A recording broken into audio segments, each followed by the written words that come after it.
दोस्तों नमस्कार। भारत की अर्थव्यवस्था क्या इस बात की इजाजत देती है कि दुनिया के युद्धरत देशों के बीच वह कहीं पर किसी के साथ खड़ा हो जाए?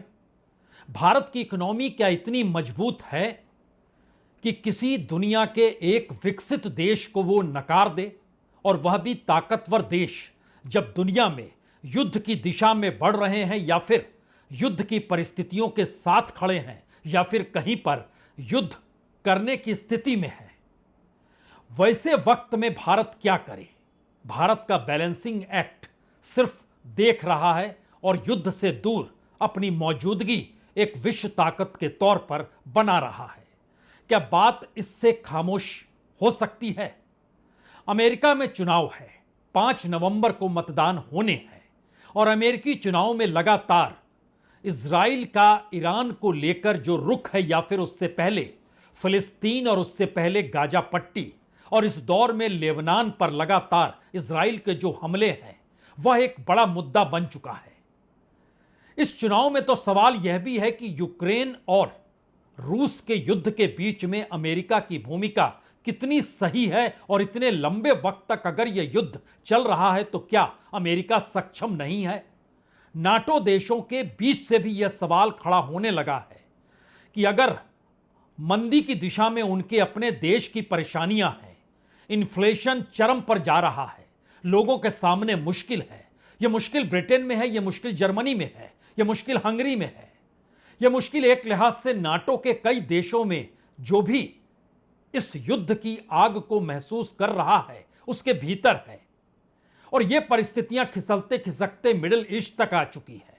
मिडिल ईस्ट के देश लगातार अमेरिका पर दबाव बना रहे हैं कि किसी भी हालत में इजराइल ईरान के तेल भंडारों पर हमला नहीं करे, क्योंकि अगर हमला करता है और उसके बाद दुनिया के बाजार में तेल की कीमत नहीं बल्कि मिडिल ईस्ट के देशों को जब यह तय करना पड़ेगा कि वो कहां पर खड़े हैं, तो उनके सामने मुश्किल होगी। और इन सब के बीच चीन भी कंबोडिया के इर्द गिर्द, जो कि एक वक्त में विवादास्पद द्वीप कहे जा सकते हैं, वहां पर अपने युद्धपोतों की मौजूदगी वो करा रहा है।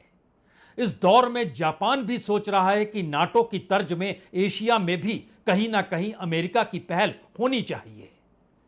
इस दौर में रूस भी सीधे तौर पर ईरान के राष्ट्रपति से मुलाकात पुतिन की होती है, और उसी वक्त या उससे चंद घंटों पहले बाइडेन की बात, अमेरिकी राष्ट्रपति की बात, इजराइल के नेतान्याहू से होती है।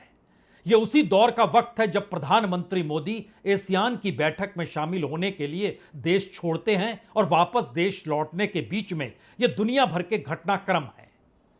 यहां पर सवाल दुनिया के अलग अलग देशों की कूटनीति या उनकी अपनी अर्थनीति के आश्रय या अपने बाजार को बनाने को लेकर युद्ध की दिशा में झांकने से हटकर आज जिक्र इस बात का जरूरत है कि भारत की अपनी इकोनॉमी, भारत की अपनी बैलेंसिंग एक्ट की परिस्थितियां क्या इस बात की इजाजत भी देती है कि भारत चुन सके कि उसे अमेरिका की टेक्नोलॉजी चाहिए या चीन की टेक्नोलॉजी चाहिए, खास तौर से आर्टिफिशियल इंटेलिजेंस के दौर में? क्या भारत वाकई इस दौर में रूस और अमेरिका के बीच किसी एक को चुनने की स्थिति में है? क्या भारत इस दौर में ईरान और इजराइल के बीच से किसी एक को चुनने की स्थिति में है? क्या भारत के तमाम लोग जो दुनिया भर में फैले हुए हैं, खास तौर पर मिडिल ईस्ट में उनकी मौजूदगी कहीं ज्यादा है, लेकिन वह विकसित देशों में भी उनकी मौजूदगी है, उनको लेकर भी बहुत सारे सवाल क्या भारत की कूटनीति के रास्ते में खड़े हैं? ये सारे सवाल हो सकते हैं, लेकिन जब किसी देश की कूटनीति सवालों के आश्रय ही चल पड़े तो होगा क्या? प्रधानमंत्री जिस वक्त एशियान की बैठक में थे, उस वक्त इजराइल कब हमला करेगा, और इस दौर में उसने बेरूत पर हमले भी किए। 2 दर्जन से ज्यादा लोगों की मौत बेरूत में हुई भी, और 100 से ज्यादा लोग घायल भी हुए। इसी दौर में ईरान के साथ पुतिन की मुलाकात, ईरान के राष्ट्रपति के साथ पुतिन की मुलाकात ने खुले तौर पर यह अंदेशा दुनिया के सामने रख दिया कि ईरान के ऊपर पश्चिमी देशों की पाबंदी है, और रूस के ऊपर भी पश्चिमी देशों की पाबंदी है। रूस तो सस्टेन कर रहा है, कर लेगा, लेकिन ईरान कैसे करेगा? ईरान को एक ताकतवर देश की जरूरत खुले तौर पर है और पुतिन यह साथ देने को तैयार है, क्योंकि पुतिन उस रणनीति को साध रहे हैं जिसके दायरे में एक लिहाज से कहें तो वह उन देशों को अपने साथ ला सकते हैं जिसमें पाकिस्तान भी है, जिसमें कजाकिस्तान है, किर्गिस्तान है, तजाकिस्तान, उज्बेकिस्तान, तमाम इन देशों के साथ भी उनकी अपनी बैठकों का दौर चल रहा है। लेकिन सवाल आज भारत का है। भारत की कूटनीति बैलेंसिंग एक्ट की दिशा में कहां तक जाएगी?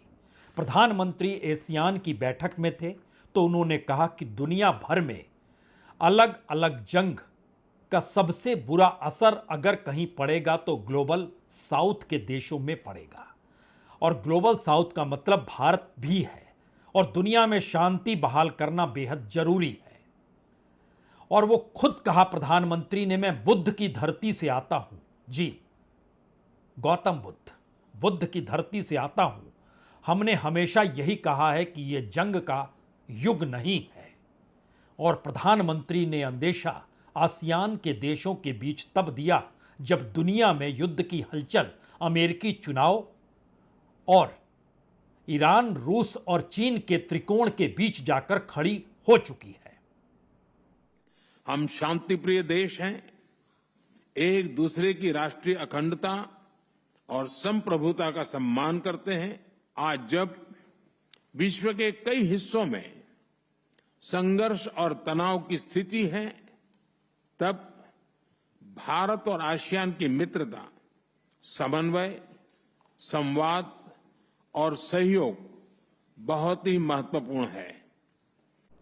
दरअसल इस दौर में भारत की बैलेंसिंग एक्ट की कूटनीति कितनी मायने रखती है, उससे हटकर अगर भारत के भीतर की परिस्थितियों को परखें तो शायद भारत मौजूदा वक्त में सबसे ज्यादा असमान भारत को लेकर चल रहा है। असमानता का मतलब आर्थिक परिस्थितियों के साथ चलना है। लेकिन यहां पर पहली बार भारत की राजनीति में, खास तौर से अगर एक तरफ प्रधानमंत्री मोदी की सत्ता की मौजूदगी और उनकी इकोनॉमी है, तो दूसरी तरफ ध्यान दीजिए भारत के भीतर कांग्रेस या कहें राहुल गांधी की जिस राजनीति को आगे बढ़ाने की सोच है, वो दरअसल असमानता का दो छोर है। प्रधानमंत्री कॉरपोरेट के आश्रय भारत को विकसित बनाने का सपना दुनिया के सामने परोस रहे हैं। राहुल गांधी इस देश में हाशिए पर पड़े तबकों को एकजुट करते हुए उन्हें मुख्य धारा में लाने की राजनीति साध रहे हैं। इन दोनों के बीच का एक अनूठा सच है कि भारत एक बाजार है। उस बाजार पर नजर दुनिया के उन देशों की है जिन्हें लगता है कि अपनी इकोनॉमी को संभालने के लिए उन्हें भारत के मार्केट की जरूरत पड़ेगी, और भारत के मार्केट की जरूरत तभी पड़ेगी जब भारत की कूटनीति हो या बैलेंसिंग एक्ट हो, या भारत की इकोनॉमी को कॉरपोरेट के जरिए संभालने की जो सोच हो, उसको लगातार बल मिलता चला जाए। यानी भारत का बैलेंसिंग एक्ट रूस को भी मदद करता है, अमेरिका को भी मदद करता है, चीन को भी मदद करता है, ईरान को भी मदद करता है। भारत का बैलेंसिंग एक्ट दुनिया के बाजार से भारत को ज्यादा से ज्यादा हथियार बेचने की दिशा में भी ले जाता है, और भारत अपने तौर पर जिन हथियारों को बना रहा है उसके एक्सपोर्ट की दिशा में भी भारत की इकोनॉमी खड़ी हो जाती है। और यह एक सच है कि इजराइल युद्ध ना करे, अमेरिका इसे चिताता है और अगले क्षण पैकेज भी दे देता है।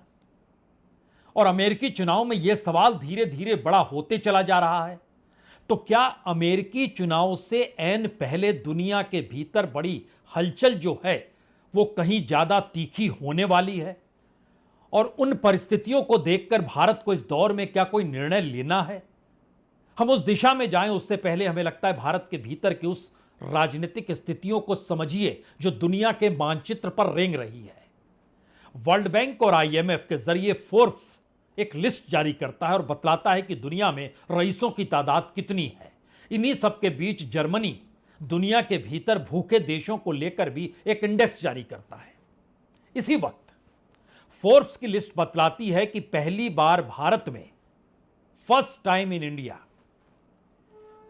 टॉप 100 कॉरपोरेट की नेटवर्थ जो है $1 ट्रिलियन को पार कर गई, यानी 1.1 ट्रिलियन डॉलर, यानी तकरीबन 93 लाख करोड़ रुपए में अगर आप इसे समझें।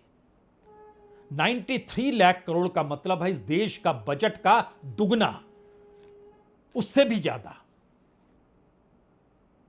इस स्थिति में भारत के टॉप 100 कॉरपोरेट हैं, उसमें लिस्ट में बकायदा नाम आता है कि अंबानीज लगभग 10 लाख करोड़, अडानी लगभग 9.75 लाख करोड़।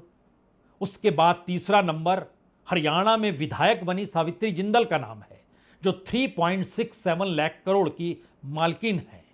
शिव नडार 3.37 लाख करोड़। पांचवें नंबर पर दिलीप संघवी हैं, 2.72 लाख करोड़। उसके बाद राधा कृष्ण धमानी हैं, 2.64 लाख करोड़। सुनील मित्तर हैं, 2.58 लाख करोड़। उसके बाद कुमार मंगलम बिरला हैं, 2.58 लाख करोड़। उसके बाद साइरस पूनावाला हैं, 2.05 लाख करोड़। और बजाज फैमिली है 1.96 लाख करोड़। ये टॉप 10 के नाम हमने क्यों पढ़े? इसलिए पढ़े क्योंकि इनकी पूरी नेटवर्थ को जोड़िएगा तो ये तकरीबन भारत के बजट के इर्द गिर्द आकर टिक जाएंगे। 40-42 लाख करोड़ के इर्द गिर्द इनका पूरा नेटवर्थ आता है, और टॉप 100 में से 10 में आधा लगभग इन्हीं के हिस्से में है। इनका अपना बिजनेस दुनिया के उन देशों में है जो देश युद्धरत हैं, या युद्धरत देशों के साथ जो देश खड़े हैं। और भारत का कॉरपोरेट नहीं चाहता है कि भारत किसी भी दिशा में शामिल हो किसी भी देश के साथ। उसकी कूटनीति, उसकी अपनी बिजनेस की परिस्थितियां बैलेंसिंग एक्ट की दिशा में ले जाती है। दुनिया के कई देशों में, चाहे वो ऑस्ट्रेलिया हो या अफ्रीका हो, वहां पर अडानीज का नाम इस दौर में गूंजता है। वो बांग्लादेश में भी गूंजा, श्रीलंका में भी गूंजा, मालदीव में भी ये बातें निकल कर आती है। लेकिन इन सबसे हटकर दुनिया भर में भारत के कॉरपोरेट्स की मौजूदगी है। विकसित देशों के बैंकों से इन कॉरपोरेट्स ने पैसा बड़ी तादाद में उठाया हुआ है। और कोई एक देश दुनिया को तो चाहिए जहां खपत का माल खपाया जा सके और इकोनॉमी को कंटिन्यूटी में रखा जा सके, क्योंकि ध्यान दीजिए, रूस और यूक्रेन युद्ध के बीच रूस से जो तेल भारत उठा रहा था उसको रिफाइन करके यूरोप को ही भेज रहा था, जिस यूरोप ने रशिया पर प्रतिबंध लगाया हुआ है। इस दौर में एनर्जी के क्षेत्र में न्यूक्लियर एनर्जी पर कोई रोकथाम ना हो तो नाटो कंट्रीज या वेस्टर्न कंट्रीज ने न्यूक्लियर एनर्जी पर रोक लेकर रशिया पर पाबंदी नहीं लगाई है। वो बेरोक टोक जारी है। यह रास्ता एक दूसरा खुला है। क्या इसी तर्ज पर दुनिया की कूटनीति दो बातों को देख रही है? एक तरफ अमेरिका के चुनाव मायने रखते हैं क्योंकि वहां पर ट्रंप की भूमिका राजनीतिक तौर पर रशिया के करीब खड़ा करती है। रशिया के करीब भारत है। प्रधानमंत्री मोदी की करीबी ट्रंप के साथ जितनी रही उतनी डेमोक्रेट्स के साथ नहीं रही, यानी रिपब्लिकन के साथ और ट्रंप के साथ उनकी यारी रही है, जिसका जिक्र कल भी ट्रंप ने अपने भाषण में किया जरूर। लेकिन भारत को न्यूट्रल रहना होगा क्योंकि भारत का एक बाजार है, और भारत के भीतर की इकोनॉमी और कॉरपोरेट का जब हम हिस्से को पढ़ रहे हैं तो दो बातें जहन में और रखिए। पिछले 12 महीनों में दुनिया के किसी भी विकसित देश की तुलना में कॉरपोरेट के नेटवर्थ में जितना बड़ा इजाफा भारत के कॉरपोरेट्स का हुआ है उतना कहीं नहीं हुआ है। 12 महीने में भारत के इन टॉप मोस्ट 100 रईसों, या रईस कहिए या कॉरपोरेट कहिए, इनमें 40% का इजाफा हुआ है। 40% का मतलब तकरीबन 26.50 लाख करोड़। यह एक पूरी स्थिति है भारत की इकोनॉमी के उस सच की जिसमें बिजनेस का मुनाफा ऐसा नहीं है किसी प्रोडक्ट के जरिए हो रहा हो, वह शेयर बाजार के जरिए हो रहा है। और शेयर बाजार का सेंसेक्स भी एक बरस में 30% तक बढ़ गया। और शेयर बाजार का योगदान इनकी ताकत को बढ़ाने में कितना बड़ा रहा, यह सिर्फ इससे समझ सकते हैं कि 2014 में जब प्रधानमंत्री नरेंद्र मोदी सत्ता में आए थे, उस वक्त इन टॉप 100 कॉरपोरेट का नेटवर्थ 29.03 लाख करोड़ होता था 2014 में। 2024 में यह बढ़ते बढ़ते 93.64 लाख करोड़ हो गया। 3 गुने से ज्यादा। अंबानी साल भर में लगभग 2.3 लाख करोड़ उनका नेटवर्थ बढ़ गया और दुनिया के 13वें नंबर के रईस हैं। मैसेज उनकी रईसी को बताने का नहीं है। मैसेज यह है कि भारत के भीतर की बनती कूटनीति और बैलेंसिंग एक्ट इस दिशा में जा रहा है कि दुनिया के युद्धरत देशों को भारत जैसा देश बाजार के तौर पर चाहिए। भारत इसे अपनी सफलता भी मान सकता है। भारत इसे कूटनीतिक तौर पर भारत की अर्थव्यवस्था को पटरी पर बनाए रखने के लिए संजीदा भी हो सकता है कि देखिए हमने इस रूप में इकोनॉमी को डेवलप किया है। लेकिन सच क्या है? इसके ठीक समानांतर भारत भूख से पीड़ित है। भारत हंगर इंडेक्स में पिछले साल भारत 111वें नंबर पर था। इसके पॉइंट होते थे जो हंगर इंडेक्स में जो स्कोर कहा जाता है 28.7 और 127 देशों में भारत 111वें नंबर पर पिछले साल था। इस बार वो 105 नंबर पर आ गया, यानी 6 की छलांग भारत ने लगाई है। अच्छी बात है, भूख कुछ कम हुई है। इस दौर में अनाज तो बट रहा है, आपके भीतर यह सवाल होगा। लेकिन बड़ा सवाल क्या है? बड़ा सवाल यह है कि भारत के नीचे आने वाले देशों में अफगानिस्तान है, पाकिस्तान है, पपुनोदुदिया है, यानी भारत से बेहतरीन स्थिति में नेपाल है, श्रीलंका है, बांग्लादेश है। ये बताते बताते इस परिस्थिति में आइए कि भारत के भीतर की गरीबी और भूखमरी सिर्फ कैलोरी से नहीं जुड़ी हुई है, लोगों की मौतों से भी जुड़ी हुई है, जो कि सही मायने में डेवलपमेंट की परिस्थिति नहीं आ पाती। और न्यूनतम परिस्थिति को जीते वक्त भारत की राजनीति को अगर कांग्रेस ने जातिगत जनगणना या जाति की राजनीति से जोड़ दिया, तो दूसरी तरफ प्रधानमंत्री मोदी ने कॉरपोरेट के जरिए विकसित भारत बनाने की सोच को रख दिया। यानी सामाजिक और आर्थिक परिस्थितियों के साथ राजनीतिक शोषण तो दोनों तरफ से हो रहा है। आप बचेंगे कैसे? लेकिन यहां तो विश्व नीति का सवाल है और इस विश्व नीति के अक्स तले जो खास तौर से मिडिल ईस्ट के देश हैं, उन्हें यह लगने लगा है कि अगर इजराइल ने सीधा हमला ईरान के उस जगहों पर कर दिया जहां से तेल के भंडार हैं, तो ऐसे में वो क्या करेंगे? तो सऊदी अरब, कतर, यूनाइटेड अरब अमीरात सभी ने अमेरिका पर दबाव बनाने की शुरुआत कर दी। इन सब के बीच लगातार ईरान ने रशिया के साथ खड़े होकर खुले तौर पर यह मैसेज भी दिया, हमें हथियारों की जरूरत पड़ेगी। और रशिया इस मैसेज के साथ खड़ा है कि अगर तेल की जरूरत भारत को है और ईरान को हथियारों की जरूरत है, तो दोनों में अंतर क्या है? दोनों हमारे साथ खड़े हैं या हमारे साथ खड़े हो जाएंगे? इन सब के बीच चीन लगातार ज्यादा से ज्यादा या कहें सबसे ज्यादा तेल ईरान से लगातार ले रहा है और आर्थिक व्यापार के तौर पर चीन और रशिया के रिश्ते बन चुके हैं। अगर अमेरिका ने दरवाजा बंद किया है तो उसके रिश्ते बन चुके हैं। अब सवाल यह है कि जो टेक्नोलॉजी भारत को चाहिए और जिस आर्टिफिशियल इंटेलिजेंस का जिक्र दुनिया भर में हो रहा है, वो अमेरिका की तुलना में चीन में ज्यादा सस्ते में उपलब्ध है। भारत क्या करे? अमेरिका के साथ खड़े होता है तो 2-3 लाभ तो भारत को जरूर है। पहला बड़ा लाभ तो डॉलर का है। यूएस डॉलर की एक पहचान पकड़ सब जानते हैं। नाटो कंट्रीज की मौजूदगी एक साथ रहे, इसे भी हर कोई जानता समझता है। मिलिट्री ताकत जो अमेरिका की है वो कितनी बेहतरीन है, इसे भी दुनिया जानती है। तो क्या ये भारत के साथ आकर खड़े हो जाएंगे स्ट्रेटजिकली?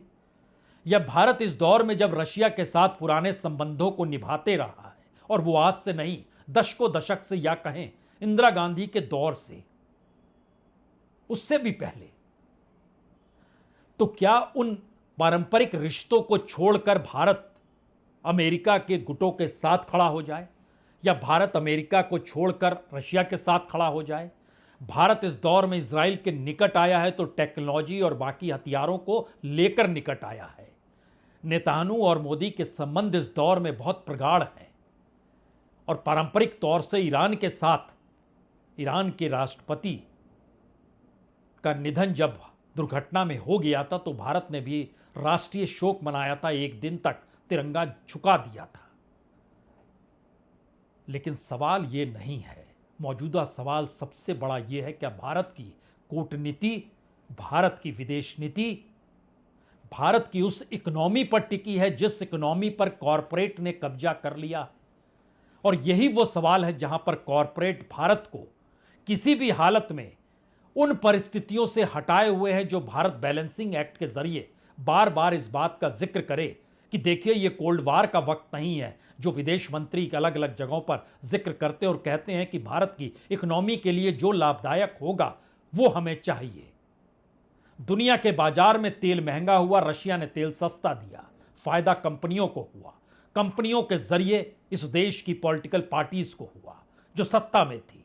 राजनीतिक तौर पर उस मुकाम को हासिल करने में बीजेपी सफल भी हो गई, लेकिन भारत की यह कूटनीति यहां के लोगों के लिए कितनी फायदेमंद रही, ये किसी से पूछिएगा तो कहेगा युद्ध से पहले भी तेल की जो कीमतें थी वही थी, युद्ध के बीच में भी तेल की कीमतें वही और आज भी वही है।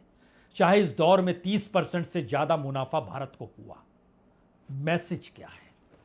सबसे बड़ा मैसेज इस दौर में यही हो चला है कि भारत की पूरी अंतर्राष्ट्रीय कूटनीति उस कॉरपोरेट के मुनाफे के इर्द गिर्द तो नहीं घुमड़ रही है, या मुनाफे को बरकरार रखते हुए दुनिया के दूसरे देशों के सामने भारत एक शांति प्रिय देश के तौर पर मौजूद है। और एशियान देशों की बैठक में अगर प्रधानमंत्री खुद कहते हैं मैं तो बुद्ध की धरती से आता हूं,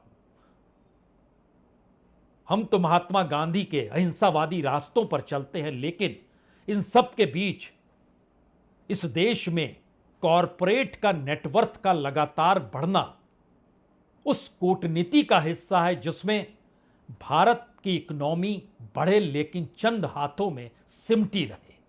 यह एक पहली बार बनी ऐसी परिस्थिति है जो बतलाती है कि भारत की विदेश नीति में अभी तक विपक्ष ये सवाल खड़ा करता था कि देखिए प्रधानमंत्री जहां जाते हैं वहां पर आर्थिक सौदे हो जाते हैं और देश के कॉरपोरेट और खास तौर से जो कॉरपोरेट मित्र हैं उनका जिक्र हर किसी ने किया, उनके साथ संबंध आर्थिक तौर पर बन जाते हैं, यानी मुनाफा एक खास कंपनी को मिल जाता है।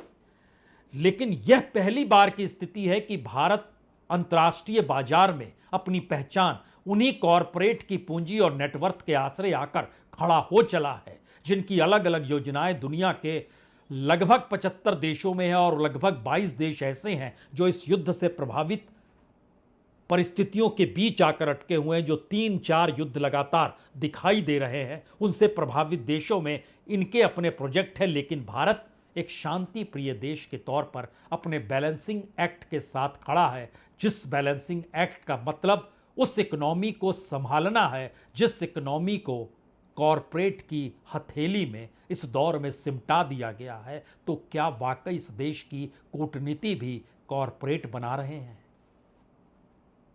बहुत बहुत शुक्रिया, बहुत बहुत शुक्रिया।